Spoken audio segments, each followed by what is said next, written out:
말씀은 요한복음 13장 12절부터 15절입니다. 번갈아서 읽다가 마지막 절을 같이 읽겠습니다. 예수께서 제자들의 발을 씻어주신 뒤에 옷을 입으시고 식탁에 다시 앉으셔서 그들에게 말씀하셨다. 내가 너희에게 한 일을 알겠느냐? 너희가 나를 선생님 또는 주님이라고 부르는데 그것은 옳은 말이다. 내가 사실로 그러하다. 주이심의 선생인 내가 너희의 발을 씻겨 주었으니 너희도 서로 남의 발을 씻겨 줘야 한다. 너희에게 한 것과 같이 너희도 이렇게 하라고 내가 본을 보여준 것이다. 아멘. 네. 사람들 특히 잘 이렇게 친하지 않는 사람들하고 일을 하잖아요. 회사든 뭐 학교든. 가장 애매한 것 중에 하나가 상대를 어떻게 호칭하냐는 부분입니다.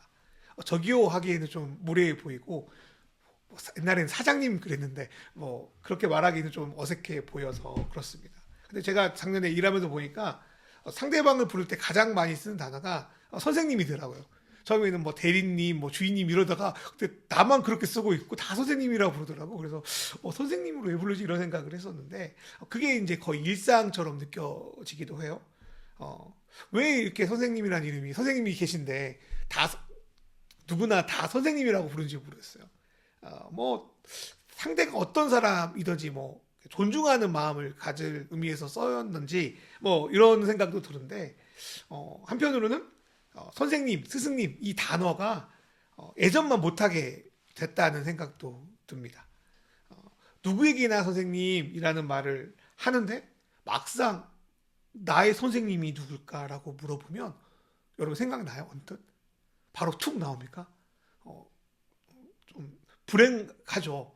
내가 가장 영향받고 존경하는 분들이 있긴 한데 그분들하고 막 내가 연락을 자주 하고 뭐 배우고 뭐 그런 관계도 아니니까 내가 그분의 정말 스승 선생이라고 말하는 게 맞나? 일방적인 외사랑 그렇잖아. 유튜브 요즘에 막 좋은 강의를 받으니까 나 혼자만 일방적으로 외사랑하고 이런 게도 많잖아요.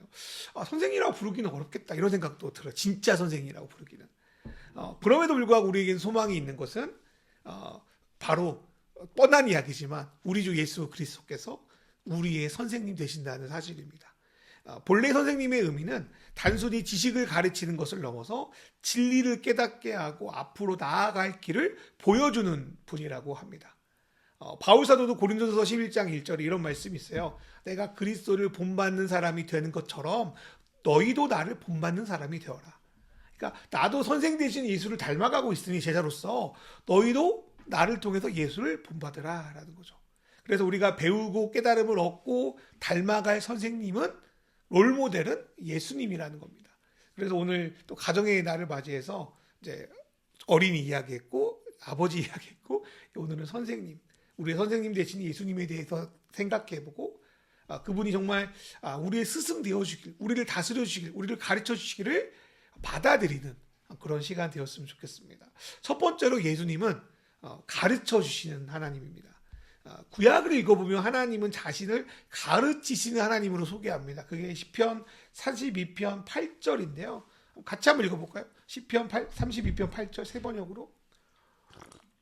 자, 시작. 주님께서 말씀하신다. 내가 가야 할 길을 내가 너에게 지시하고 가르쳐주마. 내가 너를 눈여보며 너의 좋은 자가 되어주겠다. 하나님이 그렇게 가르쳐주신대요. 조언해 주신대요. 이것은 하나님이 자기를 계시하는 것과도 연결됩니다. 계시가 바로 가르침이거든요.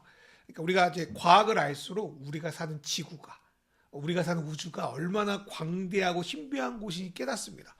저도 이제 그런 정보들을 보면서 내가 그 우주 밖에 있을 때 얼마나 그러니까 뭔가 소름 끼친다. 너무 좀 무섭다. 너무 광대하다. 이런 생각을 하거든요. 근데 그 우주를 하나님이 지으셨다고 한다면 그분 얼마나 더 크고 높고 위대하신 분이겠어요. 우리가 이제 인류가 오래전부터 지금까지 계속 탐구해서 연구해서 오늘날까지처럼 우주와 세계의 원리를 밝혀냈는데 그렇다고 해서 우주의 신비에 다 도달했는가? 그렇게 절대로 말할 수 없죠. 우리가 아는 것은 뉴턴이 그렇더라고요. 자기가 아는 것은 바닷가의 그 어린아이가 정확히 다 기억이 안 나는데 이렇게 조개를 주운 것 같다. 뭐 이렇게. 어쨌든 우주 전체 한 움큼에도 지나지 않는다라는 생각이 들어요. 우리가 아는 것은. 근데 과학을 탐구해도 그 정도인데 어떻게 하나님을 우리가 탐구하고 제대로 알고 밝혀낼 수 있는가?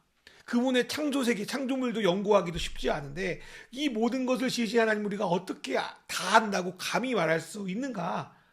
하나님이 우리에게 자신의 일부를 직접 가르쳐 주지 않고서야, 다른 말로 자기 스스로를 계시하지 않고서야 우리는 하나님을 알 수 없습니다. 이게 기독교의 기본적인 생각 아이디어입니다. 우리 하나님을 알 수 없다. 스스로 알 수 없다. 하나님 우리 계시하셔야 알 수 있다. 그래서 하나님이 우리에게 직접 계시해 주지 않으면 우리가 하나님을 알 수 있는 능력도, 관계할 수 있는 기회조차도 가질 수 없습니다. 그런데 하나님은 인간에게 자기를 스스로 계시함으로 우리가 하나님을 알고 예배하게 하셨습니다. 이거 아브라함에게도 하나님이 일방적으로 나타나시잖아요. 모세에게 나타나셔서 나는 스스로 있는 자다고, 그리고 계명도 가르쳐 주시잖아요. 그리고 선지자들에게 말씀하셔서 그 시대마다에 따른 하나님의 뜻과 앞으로 오실 메시아에 대해서도 가르쳐 주셨잖아요. 하나님이 가르쳐 주십니다. 그리고 바야흐로 마침내 하나님의 아들이신 예수 그리스도를 보내셔서 예수 그리스도라는 그분의 인격, 그분의 성품을 통해서 하나님이 진정 누구인지, 어떤 성품을 가졌는지, 우리와 온 세계를 향해 어떤 뜻을 품고 있는지를 가르쳐 주셨습니다. 아무리 가르쳐 줘도 인격이 내려오지 않으니까 제대로 모르는 거야. 그러니까 인격이 예수를 보내셔서 그 인격을 통해서 하나님의 지식뿐 아니라 하나님의 존재 자체를 알려주시는 거죠. 그래서 예수를 통해서 하나님은 인류가 오랫동안 바라 꿈꾸는 것이 무엇인지, 우리를 창조하신 신의 성격이 어떤 분이신지, 그 신과 어떻게 존재할 수 있는지, 그 신과 어떻게 영원히 함께할 수 있는지, 그분의 존재가 어떤 분이신지를 알려주십니다. 그리고 요한복음 5장 19절에 그런 비슷한 말씀이 있는데 제가 읽어드릴게요. 예수께서 그들에게 말씀하셨다. 내가 진정으로 너희에게 바란다. 아들은 아버지께서 하시는 것을 보는 대로 따라할 뿐이요 아무것도 마음대로 할 수 없다. 아버지께서 하시는 일은 무엇이든지 아들도 그대로 한다. 그러니까 우리는 아들을 통해서 하나님의 존재를 아는 거예요. 그럼 어떻게 하나님을 알고 그분과 관계를 맺고 그분과 하나 되어 어떻게 영원히 함께 살 수 있는가? 성경은 예수를 통해 계시된 하나님과 하나님이 구원의 통로로 삼으신 예수 그리스도를 알므로 가능하다고 요한복음 17장 3절에 기록하고 있습니다. 여기서 말하는 가르침은 단순한 지식 습득이 아닙니다. 사형리 몇 구절만 되는 것도 아닙니다.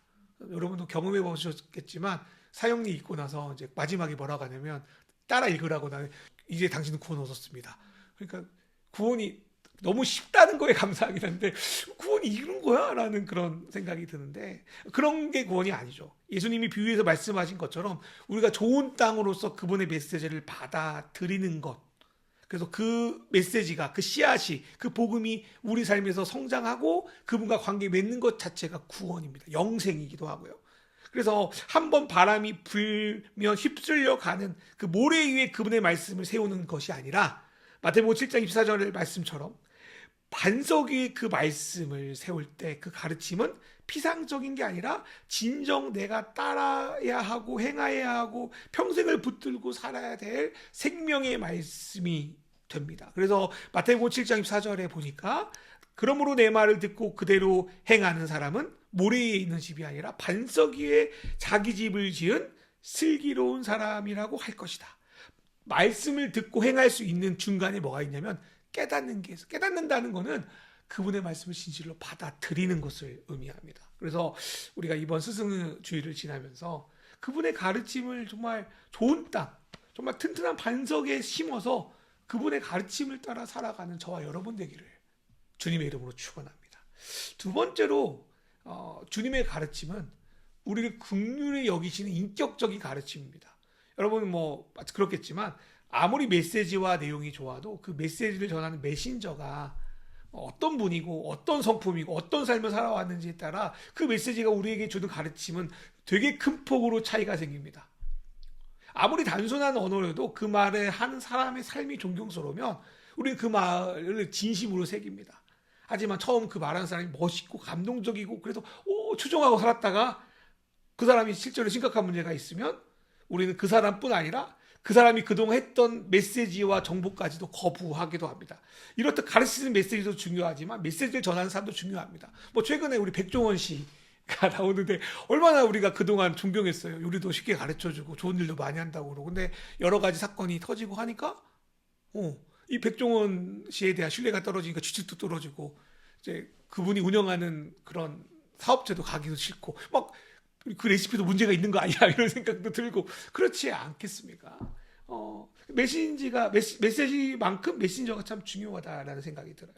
그래서 우리가 예수님을 피상적으로 그냥 하나님의 아들, 능력 많은 분, 모든 걸 할 수 있는 분, 뭐 이렇게만 알게 된다면 우리는 예수님의 말씀에 크게 공감하지 못합니다. 뭐 심령이 가난한 자는 뭐 이렇게 말하고 뭐 이렇게 주님 말씀하면 속으로 하나님의 아들이니까 할 수 있죠. 뭐 그거 신이니까 가능하죠. 인간은 모르니까 그러시죠. 막 이렇게 이제 우리는 속으로 반응할 수도 있습니다. 그런데 성경은 예수님이 실제 이 땅에 오셔서 인간으로 이 삶을 살았다는 것을 증언합니다. 그것도 세상의 귀족이나 부자, 왕, 뭐 이런 분이 아니라 갈릴리 나사렛이라는 식민지하의 땅에서 일개 목수의 아들로 태어났습니다. 우리는 5.18을 경험하면서 그 수많은 핏값에 대해 기억하지만 갈릴리 사는 사람들은 로마에 반항하다가 죽어서 수많은 사람들이 십자가에 못 박혀가지고 그 도로에 쫙 서 있던 것들을 어려서부터 봤을 겁니다. 그리고 아마 어떤 학자들은 예수께서 그 반란이 일어난 시기에 어린 시절이었는데 그때 수많은 자들이 죽었던 걸 발견했을 거고 아마 그 아버지 요셉이 목수니까 아마 그 아버지 요셉을 통해서 십자가 그 나무를 만드는 것도 같이 하지 않았을까 뭐 이렇게 상상력을 가지기도 합니다. 예수께서 정말 그 비참한 일들을 다 보시고 경험하셨다는 거예요. 그 속에서 인간의 슬픔, 나약함, 분노, 고통, 한계 이거를 주님이 경험하셨다는 거예요. 그래서 주님은 우리에게 감이라는 말을 쓴 게 이상한데 감히 나는 너를 안다라고 말할 수 있습니다. 그래서 이브리서 4장 12절에 뭐라고 말씀하시냐면 우리의 대제사장인 예수는 우리의 연약함을 동정하지 못할 뿐이 아닙니다. 그는 모든 점에서 우리와 마찬가지로 시험을 받으셨습니다. 이렇게 말씀하고 계십니다. 가르침도 그렇죠. 상아탑에 바뀌어서 책이나 보고 연구나 하고 있으면 학식은 뛰어날지 몰라도 일상의 삶에는 전혀 적용이 안 됩니다. 그러나 예수님은 실제 인간의 삶을 살아보셨기 때문에 우리의 연약함을 동정하고 이해하지 못할 뿐이 아닙니다. 그리고 우리의 인간의 눈높이에서 주님이 직접 오셔서 우리를 가르쳐 주셨습니다. 예수님이 설교할 때 비유를 많이 사용하시는 것도 그것 때문입니다. 그 당시의 삶의 자리에서 적용하기 위해서 비유를 사용하십니다. 또 예수님이 갈릴리에서 큰 무리를 가르쳤던 것은 이들을 통해서 자기의 명성을 높이기 위한 것이 아니었습니다. 마가복음 6장 34절 말씀 보니까 예수께서 배에서 내려 큰 무리를 보시고 그들이 마치 목자 없는 양 같으므로 그들을 불쌍히 여기셨다. 그래서 그들에게 여러 가지로 가르치기 시작했다.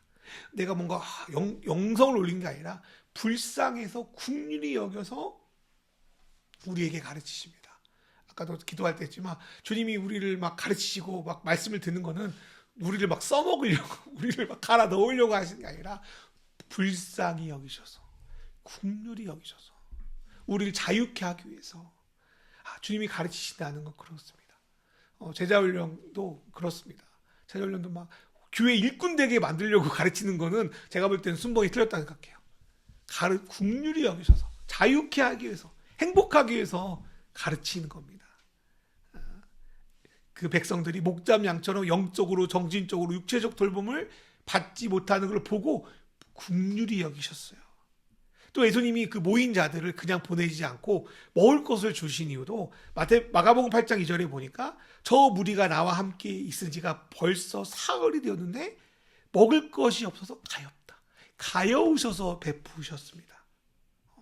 예수님이 사마리아 여인을 그 멀리까지 찾아가신 이유도 하나님을 갈망하고 있지만 도저히 하나님을 찾을 방법이 없어 힘들어하는 물을 먹어도 사람을 만나도 채울 길이 없는 그 여인을 긍휼히 여기셨기 때문입니다. 그래서 예수님의 모든 가르침의 중심에는 이 긍휼하심, 이 자비하심이 있습니다. 또한 우리가 기도할 때 가장 큰 약점은 예수님의 긍휼하심에 기대어 기도하는 겁니다. 여러분, 우리가 주님이 우리의 기도를 가장 응답하시는 기도의 기도문은 주님, 우리를 불쌍히 여겨주십시오. 우리를 국률이 여겨주십시오. 그 기도가 주님이 가장 잘 반응해 주십니다. 그래서 예수 기도가 있잖아요. 그 수도원 사막 전통에 주여 우리를 국률이 여겨주십시오. 주여 우리를 불쌍히 여겨주십시오. 어떤 사람이 그 사막의 교부한테 가가지고 어떻게 기도해야 됩니까? 그랬더니 그 사막의 교부가 그 유명한 말인데 이 기도만 하면 된다. 뭐 할 게 뭐가 있냐? 주여 우리를 국률이 여겨주십시오. 주여 우리를 불쌍히 여겨주십시오. 근데 주님이 그 기도에 가장 반응해 주십니다. 그냥 잘난 척하다 저 이거 했어 저거 했어 이게 아니라 정말 주여 우리가 죄인이 우리를 불쌍히 여겨달라는 그 기도에 주님이 참 약하세요. 그 자비하심에 기대어 그분의 국률하심을 구하며 오늘도 그렇게 나아가는 저와 여러분 됐으면 좋겠습니다. 천만의 가르침보다 그 주님의 가르침의 본질인 그 자비하심, 그 국률하심을 닮아 우리가 자비를 누리는 것을 넘어 그리고 우리가 자비를 다른 이들에게 베푸는 걸 넘어 우리의 존재 자체가 자비로운 사람, 제자가 되는 저와 여러분 됐으면 좋겠습니다. 그래서 누가복음 6장 36절 이런 말씀 있잖아요. 너희 아버지께서 자비로운 것 같이 너희도 자비로운 사람이 되라. 자비를 베풀어라 보다 저도 자비로운 사람이 되라는 말이 더 다가오더라고요. 내가 자비로운 사람이 되는구나. 그분을 닮아서 같은 걸 봐도 화나는 것보다 긍휼히 여기고 자비로운 사람이 되는 그런 저와 여러분 됐으면 좋겠습니다. 세 번째로 예수님의 스승인 예수님은 우리에게 본을 보이셨습니다. 복음서에서 많은 사람들이 예수님을 랍비님, 선생님 이렇게 불러요. 바리새인도 제자도 다 부릅니다. 근데 예수님 스스로 자기를 선생이라고 말씀하시는 구절을 제가 찾아볼 때는 오늘 우리가 처음 읽었던 요한복음 13장 말씀이 유일한 것 같아요. 이 말씀의 배경은 예수님 십자가에 달리시기 전에 제자들과 마지막 유월절 식사를 나누는 장면입니다. 마태, 마가, 누가 이 공간 복음이 이 특별한 식사에서 빵과 포도주를 나누는 그 성만찬의 내용을 전하고 있다면 요한복음은 또 늦게 쓰여지기도 했었지만 이 식사 속에서 이루어진 특별한 세레모니, 세족식에 대해서 다루고 있습니다. 예수님이요 식사 나눈 도중에 벌떡 일어나서 갑자기 대야를 가지고 오셔서 제자들의 발을 씻기십니다. 여러분 근데 이 말씀이 너무나 당연하게 우리는 그냥 넘어가는데 생각해 보세요. 여러분 그 밥을 먹기 전에 손을 씻습니까? 밥을 먹는 도중에 손을 씻습니까? 저희 아들은 밥을 먹는 도중에 손을 씻습니다. 깜빡하고 오니까 보통 식사 전에 손을 씻잖아요. 식사 도중에 손을 씻는 거는 막 씻는 것도 서유리처럼 깜빡했을 때 아니면 식사 중에 막 뭐가 묻었을 때를 제외하고는 그렇게 안 합니다. 식사 전에 손을 씻어요. 1세기 유대사에도 이제 발을 씻는 것도 비슷했다는 거예요. 먼지가 많은 곳이고 그 당시 신발이 샌들 같은 신발이니까 발이 매우 더러워요. 그래서 실내에 들어와 발을 씻는 것은 손을 씻는 것만큼 유대인들에게 매우 중요했어요. 밥 먹기 전에 씻는 거예요. 그런데 예수님은 왜 갑자기 밥을 먹는 도중에 벌떡 일어나셔서 성경에 벌떡이란 말은 없지만 이러면서 갑자기 발을 씻기 시작했을까? 생각해 보세요. 왜 발을 씻었을까요? 또 이번에 생각해 봤는데 갑자기 발을 씻었을까요? 식사 전에도 아니고 성경에 보니까 식사 도중이에요. 분명히 나와 있습니다. 생각해 보십시오. 왜 그랬을까요? 가장 쉽게 생각하면 타당한 이유가 나오겠더라고요. 제가 볼 때는 제자들이 발을 안 씻었어요. 너무 당연한 말 아니에요? 발을 안 씻었으니까 발을 씻는 거야. 뭐 예전 교회처럼 막 세레모니로 그냥 씻는 게 아니라 정말 더러워서 발을 씻었다는 생각이 들었어요. 발을 씻는 거에 대해서 요한복음 말고 언급하는 내용이 누가복음 7장인데요. 이 말씀의 배경이 이래요. 예수님께서 바리새인 시몬의 집에 초대를 받습니다. 그 당시에 주인으로서 손님을 초대하면 기본적으로 웰컴하는 것처럼 발 씻는 물을 갖다 주고 머리에 올리브유를 부어서 당신이 나에게 참 귀한 사람이라는 것을 좀 표현했대요. 그게 어떤 그 손님을 맞아들이는 유대인들의 어떤 전통이었다는 거예요. 그런데 성경에 보니까 시몬은 누가복음 7장 39절인데요. 예수님을 초대해 놨는데 예수님을 환영하는 어떠한 퍼포먼스도 하지 않아요. 그러면서 예수님의 발 아래 앉아서 자기의 눈물과 머리털로 예수님의 발을 씻겨주고 그 발에 향유를 부은 여인을 손으로 좀 비난하죠. 예수님을 또 비난하죠. 야, 진짜 저 사람이 선지자였으면 저 여인 얼마나 더러운 여인인지 몰랐을까? 뭐 이러면서 이거를 이제 알아채 예수님께서 시몬에게 이런 말을 합니다. 너는 내게 발 씻을 물도 주지 않고 머리에 감람유도 붓지 않았는데 이 여인은 눈물로 내 발을 씻고 발에 향유를 벗다라는 거예요. 그러니까 기본적인 것도 너는 못하고 있다는 거예요. 이 말씀을 미루어서 요한복음 14장 말씀을 생각해 볼까요? 유월절 식사 당시에 왜 제자들은 발을 씻기지 않았을까? 제자들이 당연히 랍비이신 예수의 발을 씻기는 건 당연한데 제가 볼 때는 지들끼리 싸우다가 지들의 발도 안 씻고 예수님의 발 씻는 것도 잊어버리지 않았는가 생각해봐요. 왜냐하면 마가복음 9장 34절에 보니까 예수님과 함께 예루살렘에 올라가는 모든 과정 중 제자들이 싸우거든요. 뭘로 싸우냐면 누가 크냐, 누가 높냐, 그렇게 싸우고 있는데 서로의 발을 씻기겠어요? 왜냐하면 내가 예를 들어서 베드로의 발을 씻으면 나 요한 베드로보다 낮은 사람이 되는 거예요. 절대 안 씻겨. 서로 막 물을 안 갖다 줘. 왜? 그거 하면 내가 종이야. 안 씻겨줘. 예수님이요 3년 동안 제자들에게 하나님 나라의 복음을 가르쳐요. 그 중에 예수님이요 이런 말씀하세요. 마태복음 20장 26절에 너희는 이방 통치자들이나 고관과 달리 섬기는 사람이 돼야 돼. 섬기는 사람이 높은 사람이야. 으뜸이야. 그리고 나 예수는 섬기러 받으러 온 게 아니야. 나는 세상의 왕이 되려고 온 게 아니야. 많은 사람이 빚을 갚아주기 위해서 자기 목숨을 대신해서 몸값을 치르러 왔어. 마태복음 20장 28절 말씀 그러고 있습니다. 근데 제자들이요 여전히 누가 크냐고 싸고 다투니까 감람류는 고사하고 예수님 발 씻을 물조차 내놓지 않고 자기들이 높으니까 네가 해 이러다가 아무도 발을 씻지 않았다고 저는 말씀에 근거하여 상관합니다. 그런 거 있잖아요. 가족끼리 막 싸우고 그러면은 야 네가 해라고 뭐, 네가 설거지 해라 뭐 이러고 있잖아요. 뭐 그러지 않았을까요? 근데 그래서 이제 예수님이 참으셨다가 보다 못한 예수님이 일어나셔서 야 내가 할게라는 강력한 메시지를 담아서 본인이 들어가지고 발을 씻기지 않았나 상상해 봅니다. 이거는 뭐 어느 본문에도 없어요. 제가 그냥 생각해 본 거예요. 지금도 스승이 제자의 발을 씻기는 건 좀 파격적이잖아요. 하물며 스승을 주인으로 섬겼던 하인으로 주인으로 섬겼던 1세기 상황에서 식사를 예수님이 서빙도 하시잖아요. 이렇게 빵도 나누고. 근데 제자의 발을 직접 씻는 종과 같은 일을 한다? 이거는 너무나도 파격적인 일입니다. 예수님께서 이들의 발을 씻기신 다음에 뭐라고 말씀하시냐면 정말 너희들이 나를 선생님 혹은 정말 나를 주인으로 인정한다면 내가 너희의 발을 씻어준 것처럼 너희도 서로의 발을 씻어줘라. 누가 높냐고 대접받으려고 하지 말고 자존심 부리지 말고 발을 씻어줘라. 내가 너희를 사랑한다는 걸 말뿐 아니라 몸으로 보여줬으니 너희는 말로만 하지 말고 몸으로 직접 사랑의 모습을 보여라. 구체적으로 보여라. 내가 너희를 위해 내 목숨값을 치른 것처럼 너희도 서로 큰 자나 우기며 다른 사람 위에 막 대접받으려고 서려고 하지 말고 정말 서로 사랑해라. 그게 정말 나를 스승으로 여기는 것이다. 요한 1서장 7절 비슷한 말씀이 있어요. 사랑하는 여러분 서로 사랑합시다. 사랑은 하나님에게서 난 것입니다. 사랑하는 사람은 다 하나님에게서 났고 하나님을 압니다. 그리고 요한복음 13장 35절 중요하죠. 이 말씀은 스승에 대한 테마에 너희가 서로 사랑하면 모든 사람이 그것으로부터 너희가 내 제자인 줄 알 거다. 예수가 너희의 스승인 것을 알 거다라고 말씀하십니다. 이 말씀을 통해서 우리는 이 사랑의 가르침 말에 있지 않음을 봅니다. 사랑은 행하는 능력입니다. 사랑은 또 감정이 아닙니다. 사랑은 말씀의 진리 위에서 행하는 겁니다.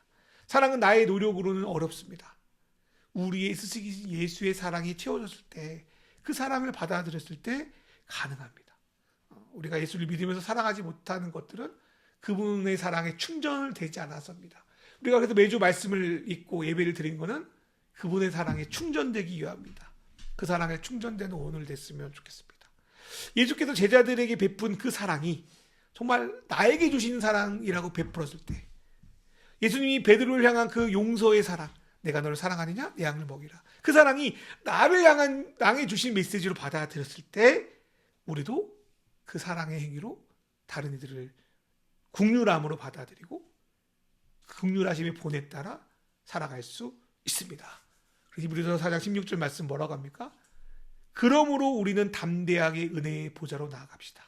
그리하여 우리가 자비를 받고 은혜를 입어서 제때 주시는 도움을 받도록 합시다. 자비를 받고 은혜를 입어야 그분께서 주시는 그 사랑의 도움을 받고 우리가 도움을 주며 살아갈 수 있다는 겁니다. 말씀을 마무리하려고 하는데요. 우리가 이런 분을 선생으로 또 스승으로 받아들이고 있습니다. 오늘도 예수님의 영이신 성령 하나님 우리를 가르치십니다. 내가 주는 가르침을 받아들여라. 내가 너에게 주는 긍휼을 누리고 좀 감격 좀 해라. 내가 너희를 사랑하고 섬기는 것처럼 너희도 나 예수의 사랑을 받아 그 사랑을 좀 흘려보내라. 우리 스승이신 그 예수님의 은혜와 사랑을 먹고 받아들이는 저와 여러분 됐으면 좋겠습니다. 같은 은혜, 같은 사랑을 받아도 우리가 그걸 어떻게 소화하고 해석하냐에 따라 우리의 삶의 모습은 달라집니다. 예를 들어서 요즘 가장 많이 쓰는 애한데 그 김장한 그 어른 김장한 분의 그 장학금을 받은 사람이 얼마나 많겠어요. 얼마나 많겠어요. 그런데 문영배 재판관처럼 자기는 김장한 어른의 삶을 본받아서 나도 누군가를 돕고 섬기고 재산도 국민 평균 재산을 넘지 않겠다. 원래 평균 재산이 3억인데 나는 4억 5억 돼서 부끄럽다.